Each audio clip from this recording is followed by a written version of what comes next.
নতুন যারা আসছে তারাও আস্তে আস্তে স্বার্থের দিকে ধাবিত হচ্ছে, খুব একটা আশা দেখছি না। সময়ের প্রয়োজন, হঠাৎ করে মাঠে নামলে গোল দেওয়া যায় না। বল খেলা করতে গিয়ে অনেক অভিজ্ঞতা লাগে। একটা দল যখন আউট হয়ে গেছে এই বাংলাদেশ থেকে, নতুন একটা দল তো অবশ্যই দরকার আছে। অনেক দল হবে এটা।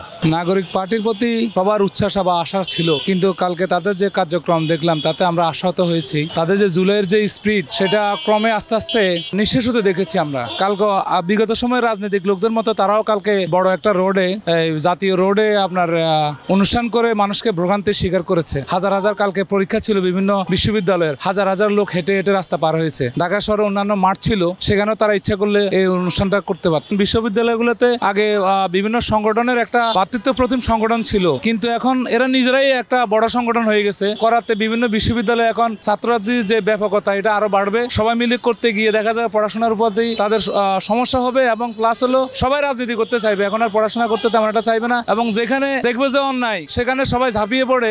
ভালো দিক আসলে বাংলাদেশের যে প্রেক্ষাপট, এদিকে ভালো দিকে যাওয়ার সুযোগ খুবই কম। কারণ যে একটা সিচুয়েশন তৈরি হয়েছে, যে একটা অবস্থা তৈরি হয়েছে, সেখান থেকে বের হয়ে আসতে হলে স্বার্থের ঊর্ধ্বে যাইতে হবে। কিন্তু নতুন যারা আসছে তারাও আস্তে আস্তে স্বার্থের দিকে ধাবিত হচ্ছে। যারা এখানে আসে ক্ষমতায়, যারা একটু ক্ষমতার ছোঁয়া পায়, তারাই অর্থ কারিগরি টাকা পয়সার মালিক হওয়ার চিন্তা ভাবনা করে। খুব একটা আশা দেখছি না।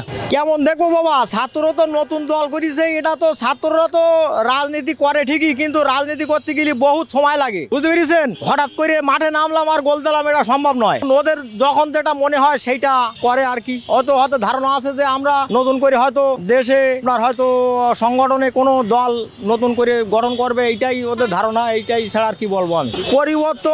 পরিবর্তন আসে কি, এটা তো আমি আগেই বললাম যে সময় লাগবে, সময়ের প্রয়োজন। হঠাৎ করে মাঠে নামলে গোল দেওয়া যায় না। বল খেলা করতে গিয়ে অনেক অভিজ্ঞতা লাগে। ছাত্র তো অবশ্যই ছাত্রদের তো আমরা সবসময় সাপোর্ট করব।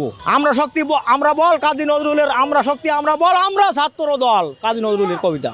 আমি খুব ভালো চোখে দেখছি, কারণ বিগত আওয়ামী লীগ সরকার 15 বছর রাজত্ব করে গেছে, জনগণকে আমার ধোঁকা দিয়ে গেছে। এখন এই দল যদি আপনার ছাত্র দলটা যদি এখন রাজনৈতিকভাবে আসছে, আমার ব্যক্তিগত ব্যাপারে আমি মনে করি আগামীতে এটা দেশকে অনেক সুন্দরভাবে চালিতে পারবে যদি ক্ষমতা আসে। একটা দল যখন আউট হয়ে গেছে এই বাংলাদেশ থেকে, নতুন একটা দল তো অবশ্যই দরকার আছে। অনেক দল হবে এটা না। আগের দল বলতে তো মনে করি আওয়ামী লীগ সরকার চলে গেছে, এদেশে 100 বছরের মনে আসতে পারবে না। এখন যে দল নতুন করে আসছে ছাত্রদের, এই দলটা ইনশাল্লাহ মনে হয় খুব ভালো হবে আমার মনে পড়ে।